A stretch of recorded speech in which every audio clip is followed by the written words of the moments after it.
Welcome to TWitWoW, the best wrestling podcast made for wrestling fans by wrestling fans on the web today.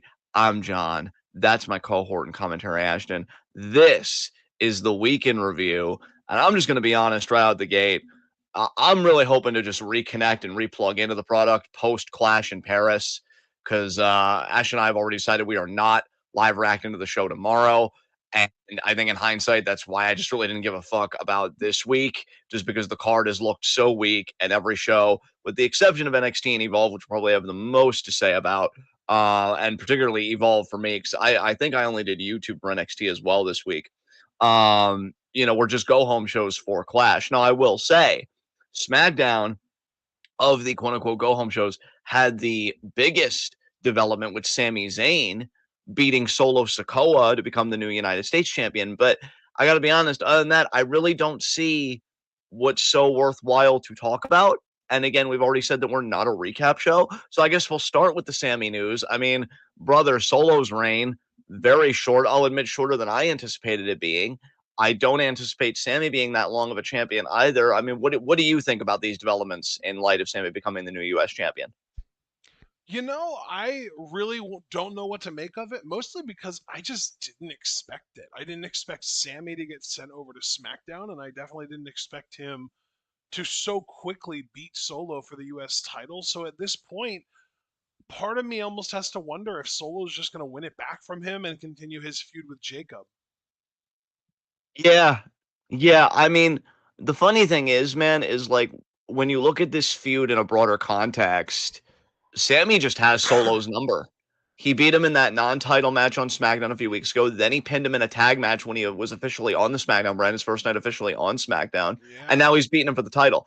Sammy has handed Solo his ass, man. Like we just got to remember that if these guys ever fight in the future for like a world title or higher stakes, which I'll get out right in front and say that I doubt it. But if it happens, I'm just picking Sami Zayn. This dude has owned Solo at every turn.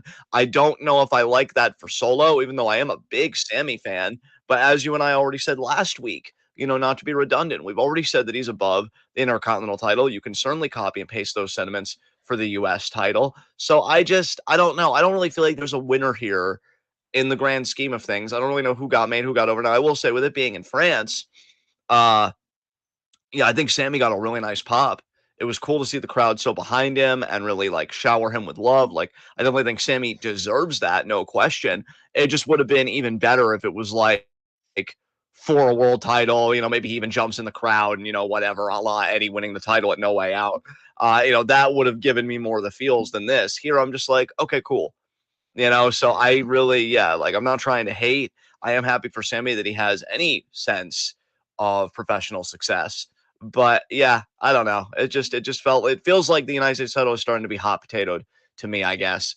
Yeah, that was the biggest thing to me to come out of the go home shows.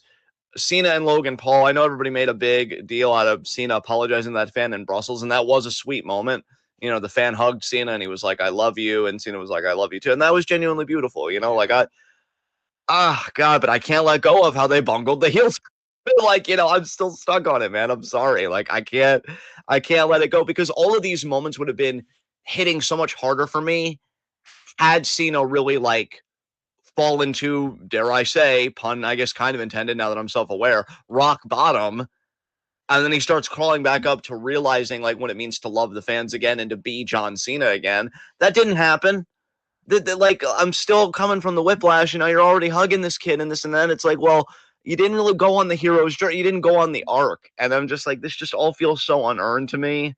And Logan Paul, who I just want to see like in jail or just fucking away because he's a piece of shit. Like every other fucking wealthy person's a piece of fucking shit.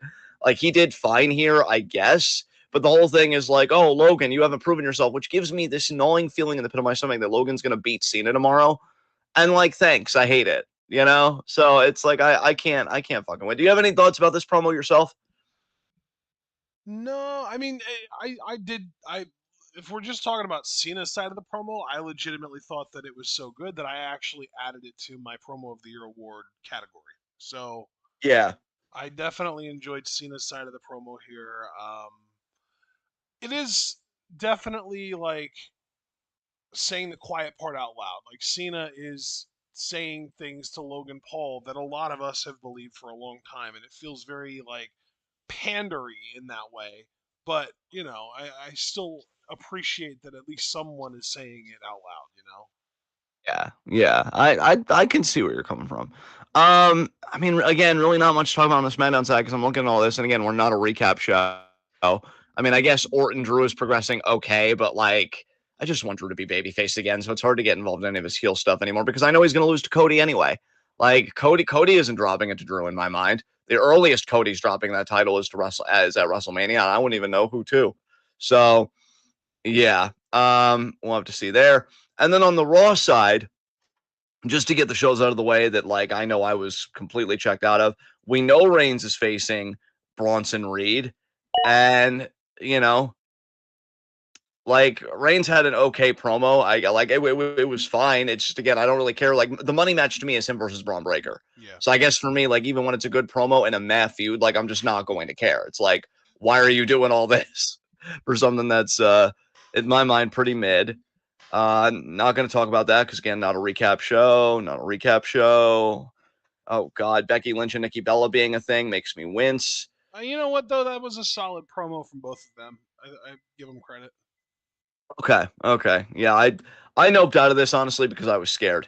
I did watch the highlights of Rhea versus Roxanne, and these two seem to cook. I just love watching Roxanne work against anybody. Being a great technician to me isn't just knowing your suplexes and your wrist locks and stuff like that. Being a great technician to me fundamentally means having a great match with just about anybody, regardless of size, regardless of style, whatever. And Roxanne and Rhea fucking kill. I would love if these two ran it back for the title. This was a lot of fun to watch.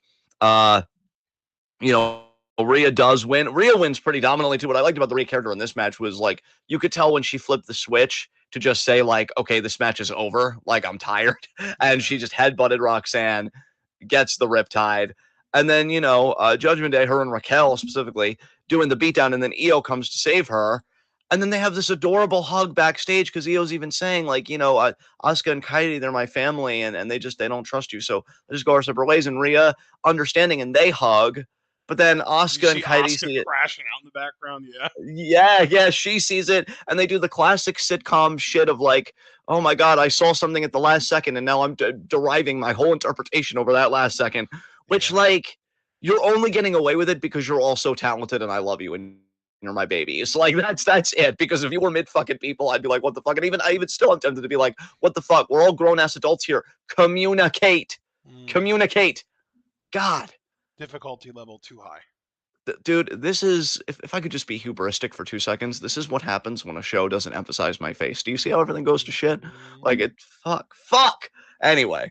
Uh Balor and AJ Styles, decent match here. You can't go wrong with these two guys. You guys know for a long time I've fucking loved Finn Balor. I think he's great. And AJ's a fucking mainstay. I mean, the legacy this man has for himself. When again, John Cena was like name dropping people he wanted to put over on his farewell tour, and AJ was like the only grizzled legend like on the list. AJ was the one that got the chance over fucking Dominic Mysterio, obviously. I think he mentioned Braun Breaker. He definitely mentioned Jacob Fatu, and it's AJ that gets the flowers. Like, if that doesn't tell you how respected this man is, I don't freaking know.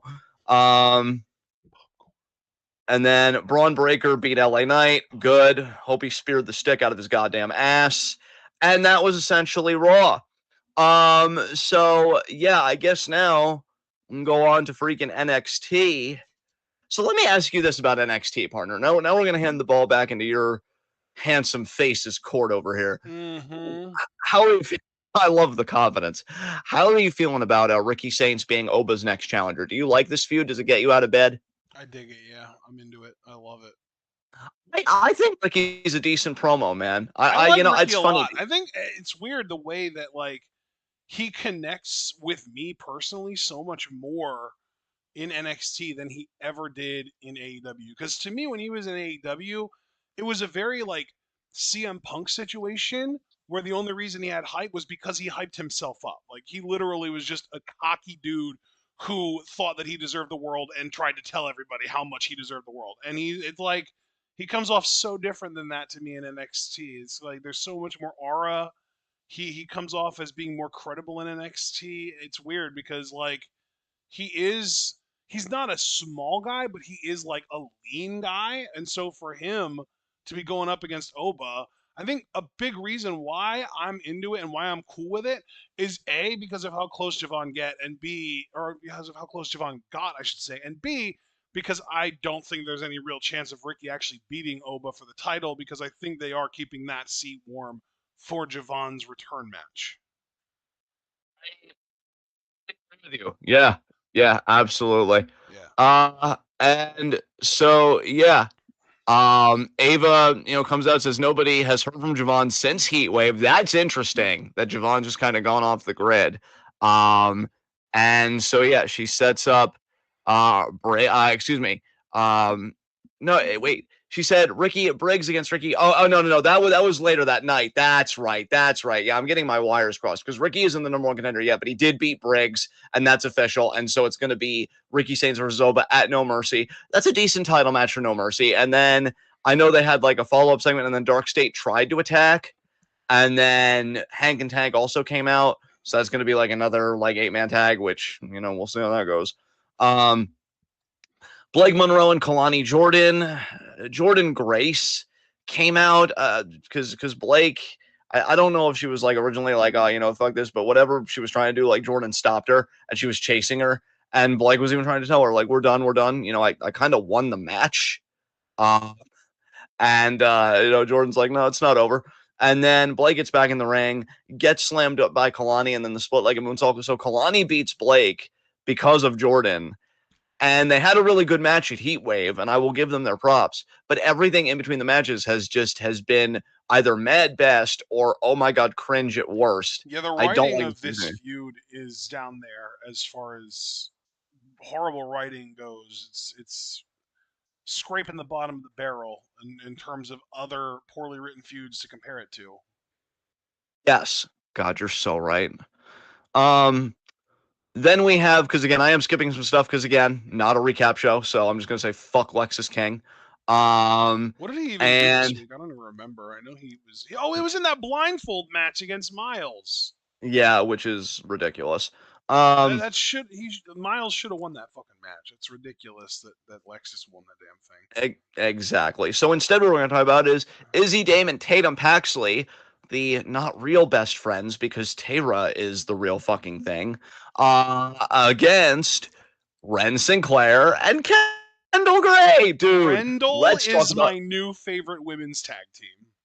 First of all, that the portmanteau is the term, right? Yes. That portmanteau was precious. Second of all, let us talk about Kendall Gray because what a week for this young woman. She is on NXT in this tag match where she is very clearly over with the NXT crowd. And then just to tie it all up in a neat little bow and be economical, we know on Evolve, she beat Wendy Chu with the classic, I'm going to turn the submission, the dirt nap, the kind of body scissors cobra clutch that Wendy Chu uses, into a pin, and she gets her off the pin. So she beat Wendy Chu this week, and she got to be on NXT against a very over act, in Izzy and Tatum, because I think they're the most over part of the calling, in my opinion. And she even gets to contribute to a narrative beat in this story because the end of the match goes that Izzy pins Ren after I forget what Dame calls her finisher, but I actually love the name of her finisher. I wish I could remember it. Oh my god. I'll have to go back and watch the clip again. But yeah, it's like that sit out kind of spine buster move. But while she's getting the pin on Ren, Gray has an armbar on Tatum. And Vic Joseph points out how Izzy didn't save Tatum, just kind of let her be in the armbar. But like I know you and I were kind of talking about it like during Rocket League, and you were like, "Oh, I just saw it as Izzy going for the win for the good of the team." And like I kind of see it the way you do. Like if I was in a match, dude, here's the thing though. Not only did Izzy not let go of her submission to save Tatum, but I also picked up this idea that like Kendall was so focused on her submission on Tatum that she didn't realize that her team was fucking losing. Like, yeah, Kendall didn't break up the pin. That's break up the submission or whatever. Like, that's crazy to me. I even talked about like just kind of seeing these events because again I did watch the YouTube clips for NXT for the most part, and we were even saying how Charlie Dempsey might just drop Ren for Kendall, or at least take Kendall on board alongside Ren because Yeah. how can you say no to Rendell? Um, Mm-mm. and yeah, like I don't know, this is gonna be like a new NQCC with Kendall because again Kendall is over with NXT already, and I love that for her. She is so talented. I think the weakest part of her game is promos, and even those aren't bad relative to other people we've heard speak on Evolve. Okay. Like, Yeah, yeah, no, I just looked at the result and I saw that basically Izzy did a big boot and a sky high while Tatum was locked into that armbar. But like, yeah, again, like Kendall needs to have better awareness. She should have broken up the pin. She was literally in the ring and didn't break up the pin. That's crazy. yeah, for sure, for sure. So yeah, the calling wins again. I'm really worried about actually, dude, I don't know who I'm more worried about getting hurt, Tatum or Izzy, because sometimes I wonder if Nico Vance and Ty Spears, because we already have the best Sean there is, we don't need anyone else. If they're gonna prefer Tatum to Izzy. I've kind of had that thought cross my mind a few times. Yeah, So I don't know, man. Who do you think is gonna get hurt? Do you think it's just gonna be Tatum, or do you think Izzy's I gonna like overplay definitely her hand? think that Tatum is going to end up getting hurt. Apparently, Vic Joseph really went out of his way to emphasize this idea that like Tatum was locked in this submission and Izzy wasn't doing anything about it. She was just staying on offense, trying to win the match. So that Yeah. definitely seems like, even though that's like not that abnormal of a thing to do, that's definitely going to end up being a story. Like if Vic emphasized it, that's because that's the narrative they want us to believe. There you go. It was so well said. God, your face is beautiful. And we already talked about Ricky Saints beating Briggs and the the kind of post match thing. And then You know yeah, what? we I just had realized I would have such an easier time following wrestling products if the commentary teams didn't suck on every single fucking show.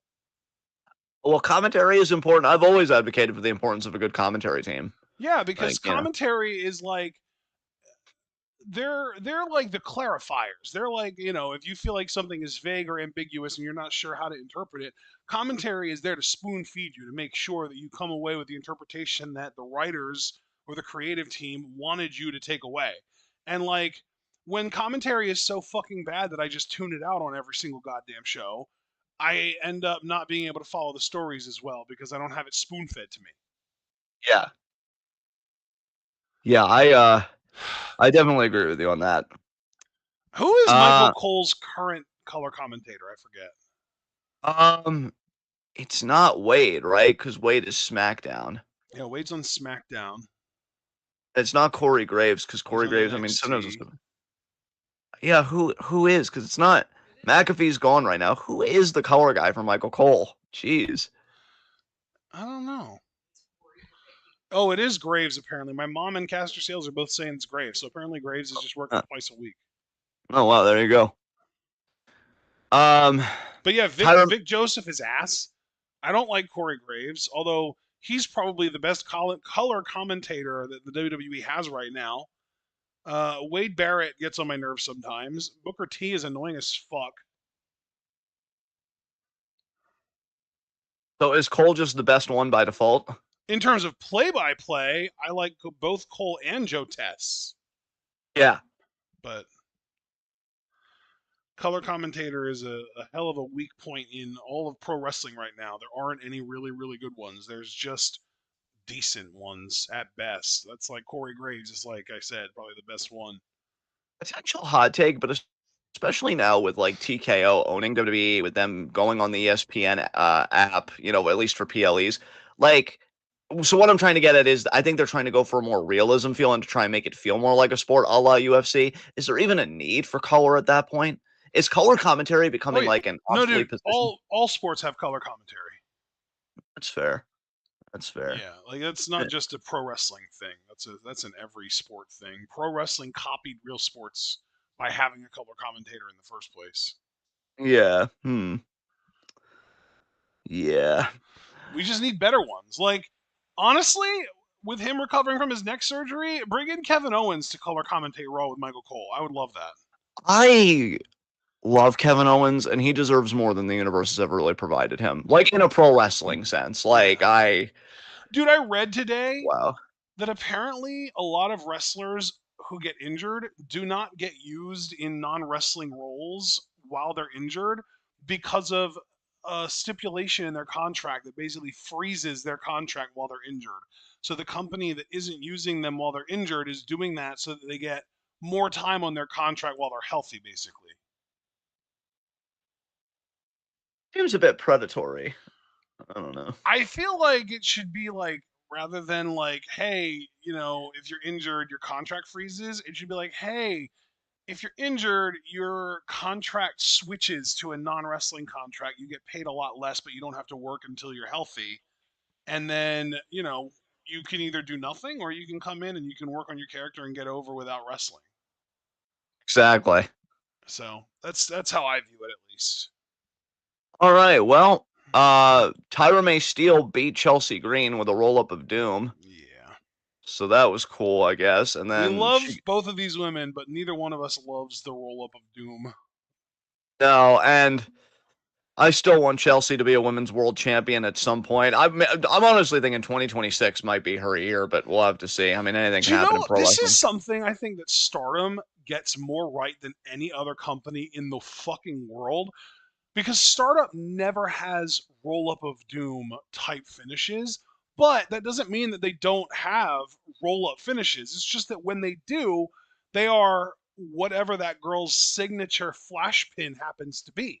So Yeah, Azumi Sushi or Kishi Kaisei or Itabashi or the Kuma roll, or they almost all the girls who aren't like solidified main event level talents, and even like Saya, the world champion right now, has herself a little bit of a flash pin going on. All the girls have flash pins. Why do we not do this in WWE? Why can't we have all these girls with flash pins so that if you want a roll up of doom finish, you just have them use their fucking signature flash pin, and then they're getting their character over on top of doing the booking you want.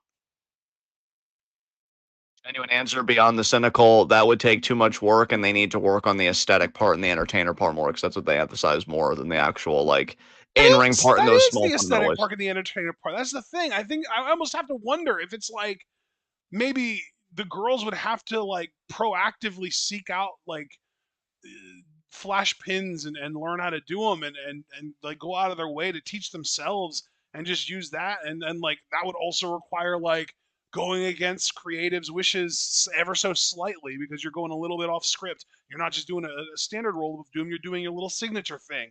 I think it's probably a power dynamic thing, honestly. Maybe you're right. Maybe you're right. It's just funny that like we have literally been dealing with the roll up of Doom for years, and I just Dude, don't over see a it going decade away. even. Yeah, yeah. Probably even Um, decades, because like if we were to go back and rewatch women's wrestling from the early 2000s and late 90s, I guarantee you the roll up of dooms plagued that era too. yeah. Fatal Influence continue to have problems. Jasmine Nix wanted to go after the women's speed title, but JC Jane overruled that and said Fallon Henley should be the one to do that. That makes no sense to me. Jasmine has yet to like go after any hardware. I would have absolutely encouraged her, but go ahead, ruin See, your but own faction. the dynamic of the group is that Jasmine is like the rookie and the butt of the joke and like the victim, basically. She's the one that they can pick on. Yeah, that's how you ruin a faction, but see if I give a shit. All right. So good luck with that, JC. And speaking of ruining your faction and everything falling apart, Fatal Influence lose in the main event to Sol Ruka, Zarya, and the number one contender, Lola Vice, who pinned Henley after her spinning back fist. So there you go. My favorite part of this match was, of course, Sol Ruka. She was a house of fire. I thought the Soul Snatcher she hit on Nyx was fucking perfection. Um, I enjoy her as women's North American champion, but I'd be lying if I said in these moments I didn't wish that she was in the main event scene going after the women's world title, because God, I'd be so much more hyped for No Mercy if it was JC Jane versus Sol Ruka, because I'd be like, Soul, please. But nope, it is Lola Vice's turn right now. Cool. So that's NXT. And then yeah, for Evolve, we already talked about Kendall and Wendy. Brooks Jensen beat Jordan Oasis, who has been released. Jordan Oasis no longer with the company. Ice Williams also cut another promo on Sean Legacy this week, but he's also been released. Indeed. What a Guess they shame. put that push on ice. Wow. And Wow. you popped somewhere. somewhere inside. In poor taste, sir. In poor taste. Wow. These men lost And their then jobs. and then and then the four-way for the women's championship, Callie retained after pinning Nikita. Yeah, Because she did. Kylie Ray screwed over Chantel Monroe. I can't stand Kylie Ray, but we're just gonna keep seeing her because the universe hates me. Bro. And Carmen didn't eat the pin because they very clearly still want to tease a Callie Carmen singles match. It's like, oh, we Bro, never there got to was finish also a segment on this show with Mason Holiday and Layla Layla Diggs. Diggs.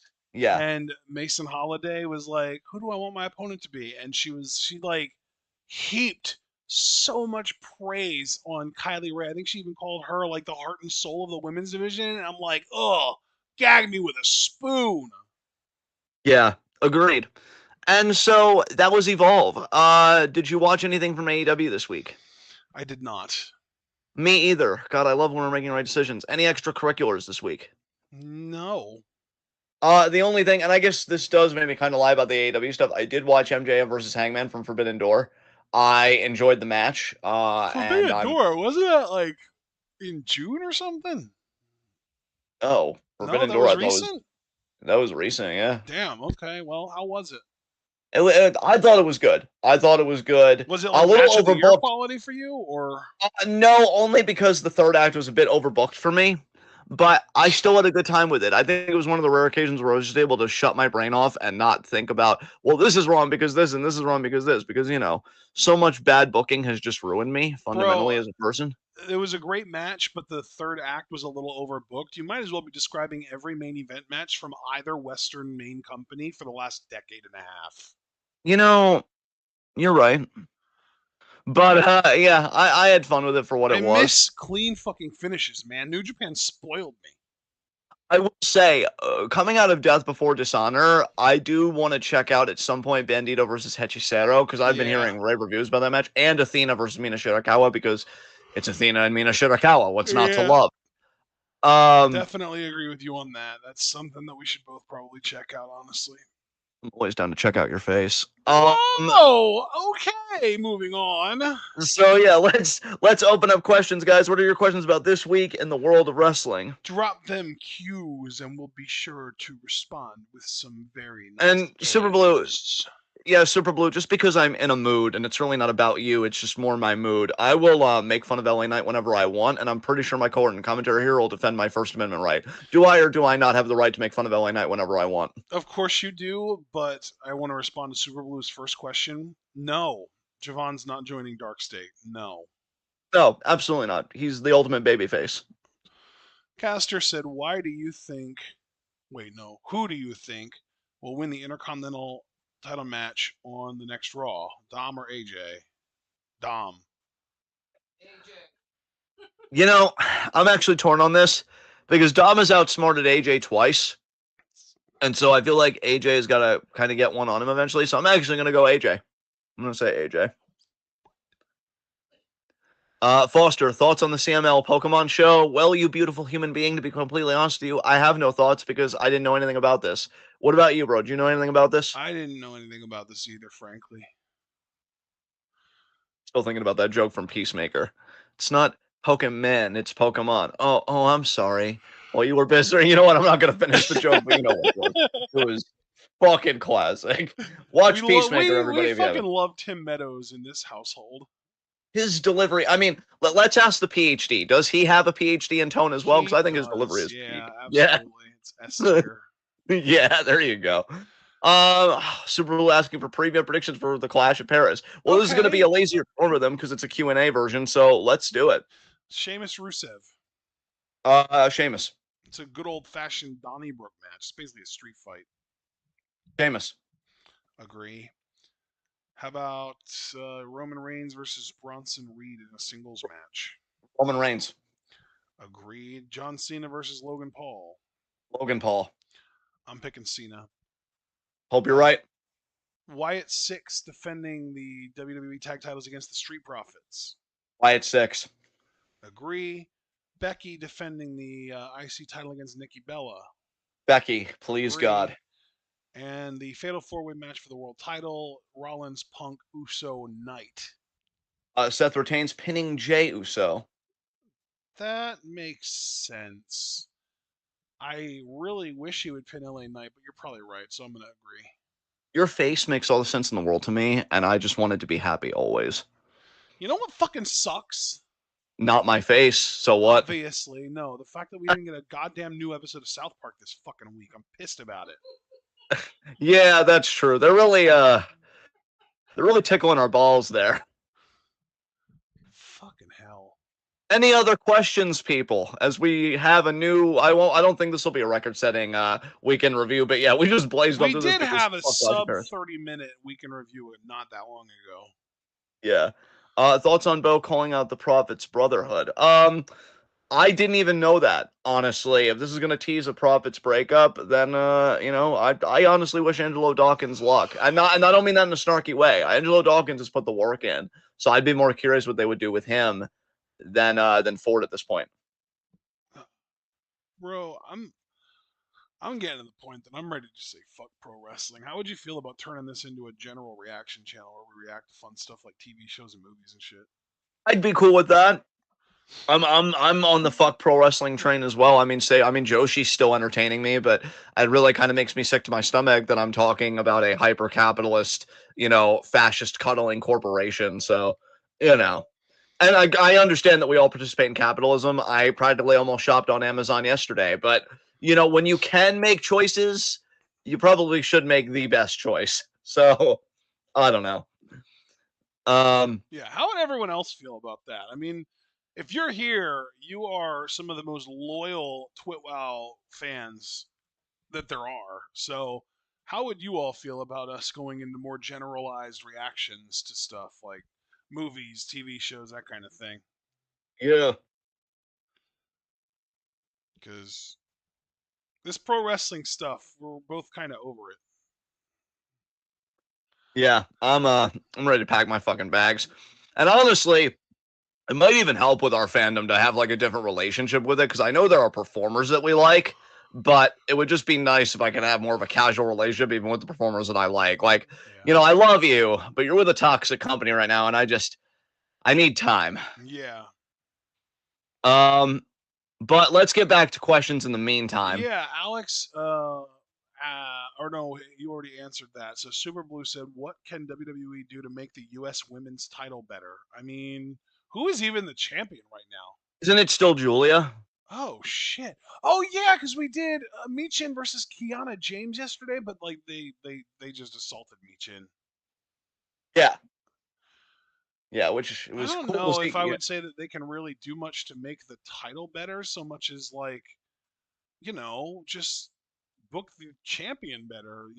Book Julia. Like have Julia show up more. Have even if you want to do this heel character where Kiana is like the gatekeeper to getting to Julia, have that be like an every week thing. Have women be lining up to get at Julia and have to get through Kiana, and then eventually maybe someone does.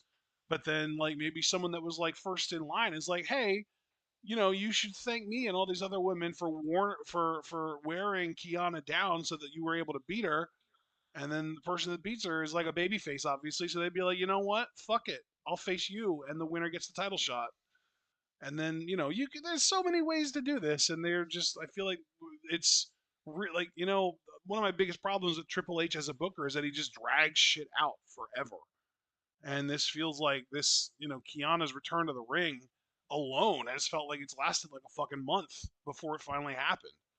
So that would be, and besides, didn't Julia literally just win the U.S. title in like July? I believe so. Yeah, it wasn't that long ago. Yeah, that's the other thing too. Is like all this could literally just be like, hey Julia, that's not fair.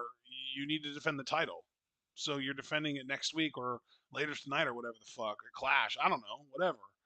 They could literally just write the GM to overrule her little thing about how you can't get to her until you beat Kiana first, and just have her defend anyway. Yeah. I like everything that this face was saying just now. I would also add, even though I know it's not going to happen, I wish WWE would rekindle. I don't even know what the status of it is, but I'm just going to say rekindle because I've seen nothing from it since the relationship with Gold, and maybe have some cross promotional title defenses to really get people hyped. Like imagine Julia versus, just throw a name out there. Oh god, Yuzuki. Fucking Yuzuki. Like, yeah, like Victoria Yuzuki. Yeah, I think that'd be fucking dope. I see what you're doing here. You're Yeah, planting the seeds so that we can still get our Utami Julia match that we never got. exactly. Look, it's 4D chess, baby, and I'm a grandmaster. Yeah. But yeah, I mean, that's one way to suck less. You could do a lot of things to suck less, being us, for instance, but I do love that that's after too Super difficult for Blue them, asked this so I give question it up. about the U.S. title, so Alex Foster literally just said, "At Super Blue, have the champ wrestle." Like, yeah, it's really that simple. You just have to find ways creatively to just get Julia to wrestle in ways that make sense. Super Blue asked, "Do you think ROH should have a pure championship for the women? We know that they're doing a tournament. I personally am rooting for Queen Aminata." I, So, you know what? Here's what I'll say. I do think that we should have a pure championship for the women, but I've never understood why we have a TV championship for the women. I essentially agree with you, up and down the board. Yeah, Like a pure absolutely. championship for the women could be really fucking cool because the idea that it's like the different rules, and so you have different types of specialist wrestlers that could vie for that title. I love that. TV title, it's like you have like a 20 woman roster. What the fuck do you need like a non gimmick mid card title for?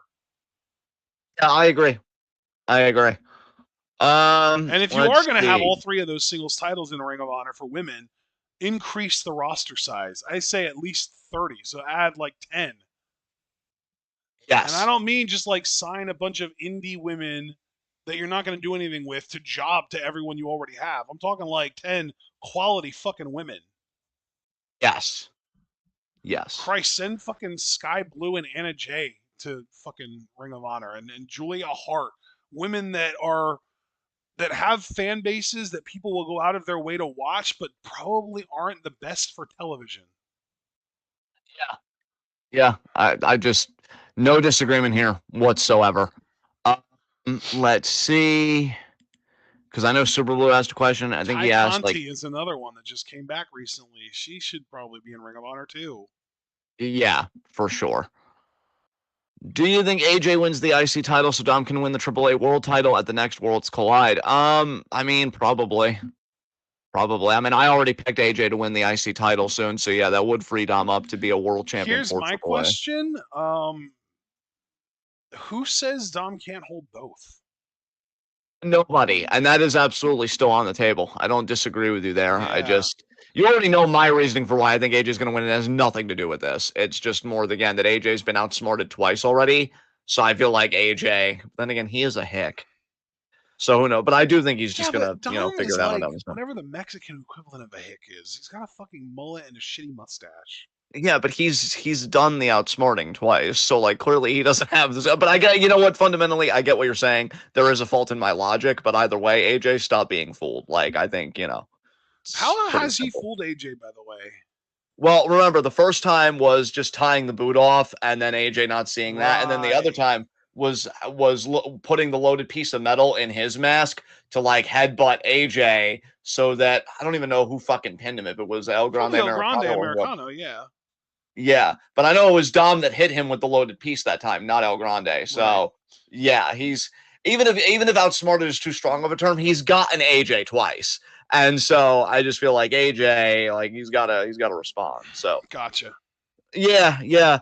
Um, Neither one of these things are questions; they're more comments. So any other questions, people? I think we can wrap this thing up. Let's do a going once, Going twice, going going three three times. times. And man, can you tell that we want to get the fuck out of here? So high spots and low shots. Yes, Um, sir. Low shot Solo Sikoa. I mean, Yeah, definitely for sure. you've lost to the same man multiple times, and this was after you figured out how to be slightly more charismatic. Give up. Who's your low shot? JD McDougallberry because he has that face and he lost to Dragon Lee. Dude, so true. He does. He does have that face. High spot for me. I want to just throw out there, by the way, honorary high or honorary low shot for me is gonna be Blake Monroe. I believe this was her first loss in NXT. Either her first or at the very least her second. But yeah, I know that yeah, it's it's been rough for her dealing with Jordan Grace. High spot for me. I'm torn between two people, so I'm not going to overthink it. I'm just going to say Ricky Saints. He is the number one contender, and honestly, we should thank him because he spared us having to see Josh Briggs versus Obafemi and No Mercy, which, I mean, we wouldn't have seen it because we would have had the good sense to dip out of there, but everybody else would have. So, empathy and all that. So By Ricky the way, Saints apparently has got. Kalani Jordan beat Blake Monroe before, but it was by countout. So this is her first full actually Yeah, being defeated loss in NXT. yeah. There you go. So who's your high spot? Who was your high spot again? Ricky Saints. Nice. I like that. I like that a lot. I mean, if you went that way, I'll take the low hanging fruit and I'll take Sami Zayn to be mine. Just winning winning the U.S. title off of Solo, kind of humiliating Solo in the process in a way. Yeah, great job by Sami. Yeah. All right. Thank you guys for joining us. Please leave a like, subscribe, click the bell icon for notifications. That 12 goodness. This has been the week in review from TWitWoW, the best wrestling podcast made for wrestling fans by wrestling fans on the web today. Guys, subscribe to the bell icon so you don't miss any of that TWitWoW goodness. Check out everything we're involved in the description box. Follow us on Blue Sky and Twitch because we are the best wrestling podcast in all AWC. We'll see you guys again. Is it going to be Monday, bro, for Mario Gold? Because I know you sent me those cards, and I still have to, I guess, go through because you said these matches were optional, so I guess you're leaving it to me. The ones that I put optional were ones that I'm open to react to, but I want you to make a decision as to whether we actually react to them or not. Yeah, okay. So those are the upcoming Monday Gold cards. September 2nd hasn't even happened yet. Yeah, no, we're in a good place. We're in a good place because we still do have the two matches carried over from the 22nd show, but I think that we should just do the August 22nd and August 30th show as one show, as one go live, and we do just those two combined, and then we would do the September 2nd show separately, and then the 6th and 7th would be one show afterwards. Is it fair to say that we'll have Monday Gold on Monday, or would you prefer Tuesday or Wednesday? I think Monday would work. I think Monday should be good. Yeah. I mean, don't get me wrong. Is I would 6th definitely okay, or prefer Wednesday, but 6. Well, it depends on how many of those optional matches you want to react to, bud. well, let's see. I can tell you right now because There's if 3 we'd of only them. have to work. Yeah, there's 3 of them. Let's see. 1, 2, 3. We can do no, we're not doing Chika Goto versus Nagisa, so that's a skip. We'll do Koki Amare versus Sarayama Oka, and we'll skip Miko Ono and versus Chunyoda. So we'll do one of those optional matches. Okay, so that means that we've got a 6-match card. So yeah, I'd say 6 o'clock would be fine on Monday, especially because you haven't really been watching Raw lately. No, I have not. Earn my viewership, bitch. So yeah, Monday at 6 for Monday Gold action. Yeah, we'll do Monday and Wednesday out for Monday Gold, and then our usual Thursday stardom. Yeah, and then Thursday we should just be done this the 5-star. I was gonna say which Not's Point is not winning, so I don't know who's gonna win now. I guess let's go Saudi Ano. But yeah, guys, enjoy the rest of your weekend. Be good to yourselves and each other. Please, dear God, just be good to each other. I don't know how much more of this fascism I could fucking take. And we will see you Monday for Monday Gold. So until then, tune in. Peace out.